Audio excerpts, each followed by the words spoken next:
안녕하세요. 컨템포러리 안무가 임선영입니다.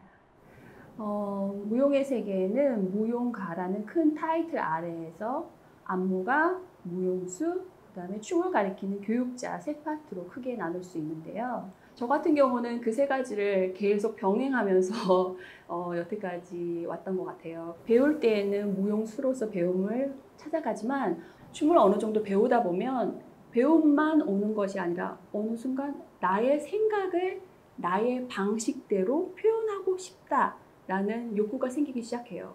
나만이 고유하게 표현할 수 있는 방법을 찾고 싶다라는 생각과 그 타이밍이 또 어느 순간 딱 오기 시작하더라고요.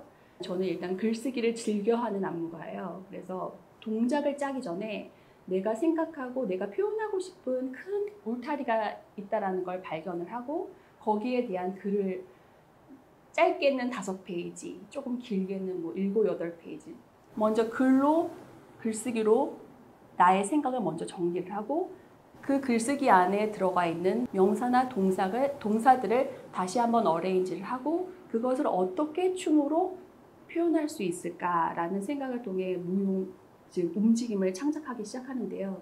글과 단어와 움직임, 그것들이 절묘하게 맞아떨어지면서 제가 표현하고자 하는 주제에 접근하는 방법을 작업하는 과정 안에서 찾아가게 되는 거예요. 그 결과가 먼저 머리에 떠오르진 않아요. 찾아가는 과정 속에서 생각이 조금씩 바뀌고 방향이 달라질 수는 있지만 전체적인 그 울타리 안에서 찾아가는 방법 그리고 그 과정을 통해 창작의 즐거움을 느끼는 편입니다. 그 다음 무용수나 또 저와 작업을 같이 해주시는 무대 디자이너 선생님, 음악을 만들어주신 작곡가, 의상을 만들어주시는 의상 디자이너, 그 다음에 무대의 조명을 디자인하는 조명 디자이너 선생님들한테 모두 그 글들을 공유해요. 그러면 그 공유를 한 후에 다시 한번 이야기를 나누기 시작하는 거죠. 그러면 똑같은 어떤 에피소드나 이야기인데도 그걸 바라보는 무용수나 제3자의 입장은 또 다르게 볼 수 있거든요. 그럼 거기서 또 공통되는 거 아니면 아주 이질적인 방향을 다시 한번 셀렉트해서 올리면 그것이 재창조되는 하나의 또 창작물로 만들어지는 방법을 저는 주로 쓰고 있어요. 그러면 그 다음에 어떻게 움직임을 만들까?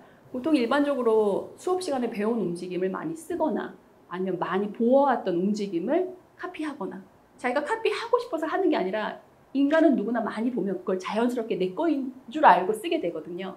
근데 그것을 한 번 더 깨트려야 되는 거죠. 계속 끊임없이 질문하고 대답하고 질문하고 대답하고 그 바탕에는 안무가의 길잡이는 있지만 그 길잡이를 통해 스스로 표현하는 무용수가 있어야만 안무가의 창작물이 무대 위로 올라갈 수 있는 거거든요. 그래서 그러한 과정을 통해서 움직임을 만들어내는데 이 과정이 굉장히 길어요. 보통 한 작품을 만들려면 한 6개월, 7개월. 그게 단순히 음악을 틀어놓고 시간에 맞춰서 20분 춤을 췄다라고 해서 그것이 창작물로 가기에는 아주 1차원적인, 아주 처음에 무용을 배우는 친구들은 충분히 그렇게 할 수 있지만 그것이 이제 직업으로 간다면 구체적으로 자기가 정말 무엇을 생각하고 무엇을 표현하고 싶은지를 계속 끊임없이 자기한테 질문하고 대답하고 스스로 누군 타인에 의한 질문이 아니라 스스로 끊임없이 그리고 그 질문을 또 다른 사람에게 줄 수 있는 방법을 스스로 또 찾아내야 되는 거죠. 어렸을 때는 사실 그 방법을 몰랐어요. 어렸을 때는 저도 카피 그러니까 배운 대로 수업 시간에 이렇게 배웠으니까 이 동작 다음엔 이렇게 쓰는데 뭔가 좀 불편하니까 이렇게 바꿔봐야지 하는 아주 1차원적인 움직임에서 이제 계속 경험을 통해 무대를 통해 내가 원하는 거 이거 아니었는데 물론 그 실수의 경험이 계속 쌓이다 보니까 어느 순간 내가 나의 이름으로 나의 활동을 하려면 어떻게 해야 될까라는 질문을 스스로 갖게 되더라고요. 그 다음부터는 그 움직임이 진정한 창작의 과정으로 갈 수 있는 하나의 동기가 되었던 것 같아요. 그게 40 초반. 제가 무용을 시작한 건 14살. 그리고 이제 예고를 진학하고 대학을 진학하고 대학원, 그다음에 박사과정까지 쭉 하면서 진짜 이거 창작의 기쁨이란 이것이구나라는 걸 생각한 건 거의 이제 무용을 시작하고 28년, 30년 만에 깨달은 거죠. 그것이 수업 시간에 어떻게든 들었다고 할지라도 듣는 것과 내가 스스로 딱 깨우치는 그 순간은 너무나 큰 차이를 가지고 있더라고요. 제가 주로 생각을 해온 주제는 인간에 관한 고민. 인간은 과연 무엇인가? 조금 더 확장된다면 인간과 환경.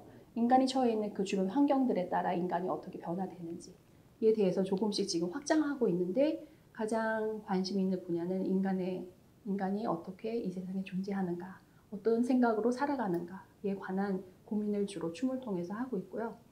그 다음에 제가 2010년도에 첫 개인 공연을 하게 됐어요. 온전히 너만을 위한, 하루를 위한 공연을 해봐라는 지원금은 그때가 처음이었어요. 2010년 제가 40살 때. 그래서 그때 만든 작품 제목이 고요한 소음이라는 작품 제목으로 제가 이제 저의 생각을 1시간이라는 긴 시간 동안 구성지게 만들었던 해였어요.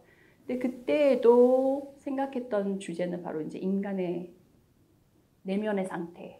그때 제가 많은 걸 하고 있었거든요. 아까 무용가로서 안무가, 무용수, 또 무용교육자 이 세 가지를 계속, 그리고 하나 더 하면 학생, 박사과정에서 계속 또 내가 원하는 이론은 무엇인지 또 계속 고민하고 공부하는 또 학생의 입장에서 그 네 가지의 영역을 계속 조율하면서 가고 있었는데 안에는 이제 너무 힘들죠. 마음은 힘들고 막 짜증날 때도 있고 막 갈등하고 괴로운데 이제 저의 딱 외면, 바깥 모습을 딱 제가 제3자 입장에서 나가서 보면 아무렇지도 않게 태연하게 걸어다니는 저를 발견한 거예요. 그래서 다른 사람도 이럴까? 라는 이제 질문을 하다가 책을 읽었는데 아리스토텔레스가 인간의 내면에는 두 마리의 말이 존재한다. 두 말은 항상 정과 반을 향해 싸우고 있다는 거예요. 결국 그 말은 누구나 갈등의 연속성에 있다는 거죠. 인간이라면. 끊임없이 갈등하고 거기서 해결책을 찾고 내가 다른 사람 볼 때는 행복해 보이지만 그 안은 누구도 모른다라는 이제 생각을 하게 됐고 그래서 그러면 이런 생각을 어떻게 표현할 수 있을까 했는데 무대 디자인을 해주셨던 이제 선생님께서 당신의 글을 읽어보니 아주 깊은 동굴이 떠오른다. 동굴 안에서 싸우고 있는 어떠한 투쟁하는 그 모습들이 자꾸 떠오른다. 그래서 무대를 그렇게 한번 디자인해보자. 그래서 이제 인간의 어떤 깊은 내면 안에 있는 작은 동굴과 같은 그래서 그 안에서 막 난리가 났는데 겉은 굉장히 조용한 어떤 인간의 모습 그런 것들을 표현했고 또 결과도 굉장히 관객들도 보시기에 그런 것 같아. 나도 그런 것 같아. 그 누군가의 내면 안에 들어와서 이야기를 훔쳐보고 가는 느낌이 들었어. 그렇게 리뷰를 받고 이런 거구나 공연이라는 게. 물론 관객의 100%를 만족시킬 수는 없지만 50%에서 70, 80%의 같이 공유할 수 있는 지점을 찾는다는 거. 그것이 바로 창작자가 또 관객한테 함께 나아갈 수 있는 하나의 길이겠구나라는 거를 그때 개인 공연을 하면서 또 하나의 발견을 하게 됐습니다. 베트남은 제가 원래는 갈 계획이 전혀 없었어요. 한국에서 나름 이제 계속 활동을 하면서 계속 이제 앞으로 나아가고 있는 상황에 저희 신랑이 갑자기 베트남 발령을 받게 됐어요. 같이 베트남으로 장소를 바꾸자, 삶의 장소를 바꾸자. 근데 저는 내가 자주 듣고 내가 가끔 갔던 서방 국가도 아니고 내가 거기 가서 뭘 할 수 있겠어. 그래서 1년을 버티고 있다가 이제 제 신랑이 너가 진정한 예술가라면 그러한 울타리 선입견도 없어야 되는 거 아니니? 예술가는 어디서든 예술을 할 수 있어야지 라고 한마디를 딱 던졌는데 이제 제가 그때 그렇겠다. 제가 이제 너무 제가 이 관성의 법칙에 딱 얽매여서 그냥 이 안에서만 돌고 있는 게 편안했던 거예요. 그리고 나서 제가 2018년에 이제 베트남을 가게 됐어요. 베트남 호치민. 국제 학교는 좀 여러 개가 많이 있는데 예술에 관련된 터는 많이 부족한 상황이었어요. 이제 리서치를 하고 어떻게 해서 호치민에서 무용단을 운영하는 디렉터의 연락처를 받게 돼서 이메일로 나는 누구고 나는 지금 거기를 가려고 하는데 한번 만났으면 좋겠다라는 이메일을 여러 번 보냈는데 답이 오질 않는 거예요. 그래서 그 무용단에 속해 있는 무용수들도 찾았어요. 이 디렉터를 만나고 싶은데 만나지지가 않는다. 도와줄 수 있느냐라고 메일을 했더니 그 디렉터가 사용하는 핸드폰 번호를 딱 알려주더라고요. 그냥 무용실만 열어주면 수업만 그러니까 기회를 주면 나는 무용수를 위해서 수업을 진행할 수 있다라고 이제 제가 먼저 제안을 했죠. 베트남은 우리나라에 비해서 환경이 좋지 않아요. 그 무용실에 에어컨도 없어요. 그냥 휑한 공간에 그들은 그 플로어를 깔고 그게 무용실이라고 일컫는 거예요. 근데 그러한 약간의 헝그리 정신, 뭐 아무것도 없는데 춤이 좋아서 모여 있는 그 집단이 이제 저는 어떻게 보면 되게 대단하다. 춤에 대한 열정과 그 열망과 자기들만이 가지고 있는 꿈, 비전이 딱 그들한테는 있었던 게 보였어요. 그래서 일주일에 2번씩 빠지지 않고 매일 아침 9시부터 10시 반까지 1시간 반 수업을 항상 했어요. 근데 이제 베트남의 컨템포러리 댄스는 아직은 조금 이른 편이었고 어떤 행사를 위한 무용단인 거예요. 그런데 디렉터는 일본에서도 공부한 적이 있고 독일에서도 공부한 적이 있어서 컨템포러리 댄스에 대한 개념을 정확하게 알고 있는 분이었어요. 그러니까 무용수들이 이렇게 돈을 벌고 살아는 가지만 이게 이제 상업을 위한, 돈을 위한 무용이고 그 다음에 무용수의 자신을 위한 춤 또한 이 디렉터가 서포트를 해주고 싶었던 거예요. 어떠한 그런 뭐 지원금, 작업료, 뭐 수업료를 다 떠난 그런 거 아무것도 없는 상태에서 무용을 받고 무용을 주는 그 관계를 유지할 수 있었어요. 아무것도 없고 그냥 무조건 준다라는 생각을 딱 가지고 갔기 때문에 뭐 어떠한 조건이 와도 너무나 즐겁게 재밌게 할 수 있었고 무용수들의 자세가 일단은 처음에는 뭐지 하고 약간 뒤로 빠진 느낌이었는데 시간이 지나면서 자꾸 자신에 대한 고유성, 너의 춤이 중요한 거야. 너의 생각이 중요한 거야. 너가 가지고 있는 비전이 아마 너 인생의 비전이 될 거야. 남에게 의지하지 말고 계속 너 스스로 찾아가야 된다. 뭐 이런 말들을 아주 쉽게 무용수들에게 춤을 통해서 같이 계속 이야기를 하니까 그 무용수들이 조금씩 단단해지는 느낌이 들면서 이 춤에 이제 활력이 생기는 거죠. 그러니까 이제 돈을 벌기 위한 춤에서 자기를 찾는 그 춤이 다르다는 걸 이제 깨닫기 시작했던 것 같아요. 제가 2006년도에 신진 해외 예술가 지원을 해주는 그 지원금을 받은 적이 있어요. 2006년도에. 그러니까 대학원을 졸업하고 제 나이가 그때 32, 3 정도 됐을 때. 그 나라에서 지원하는 지원금은 그러니까 국가 장학금이나 마찬가지죠.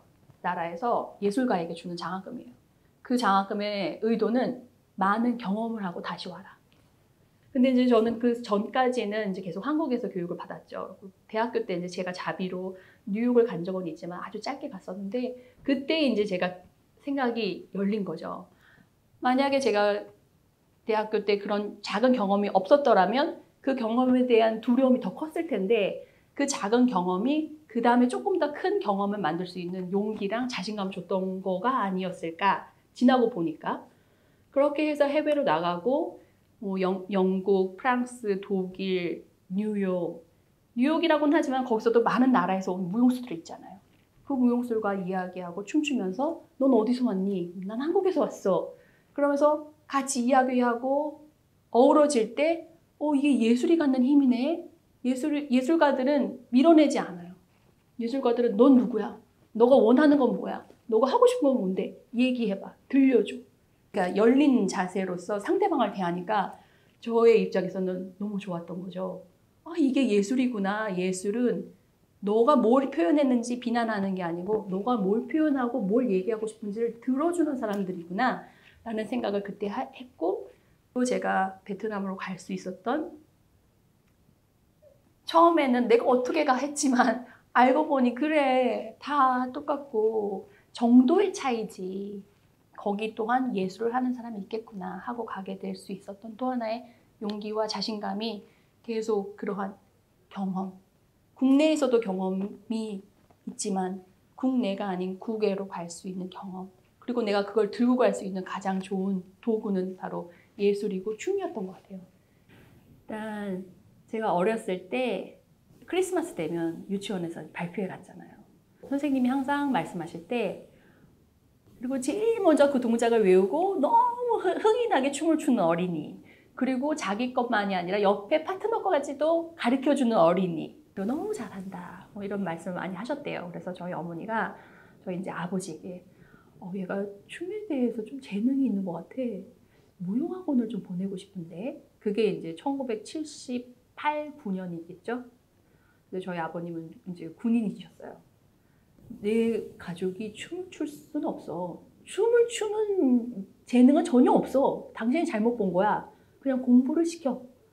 그렇게 하셔가지고 저희 어머니가 아빠가 이제 허락을 안 하시니까 아버지가 그래 그냥 공부해야겠다.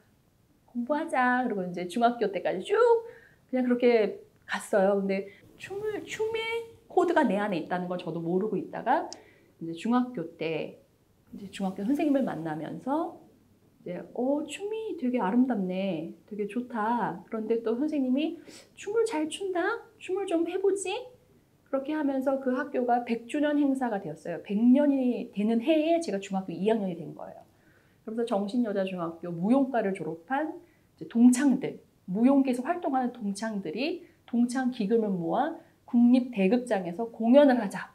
동창들 위해 졸업생들만 하지 말고 지금 재학하고 있는 이 어린 친구들에게도 그 무대의 경험을 주자라고 제안을 하셨대요.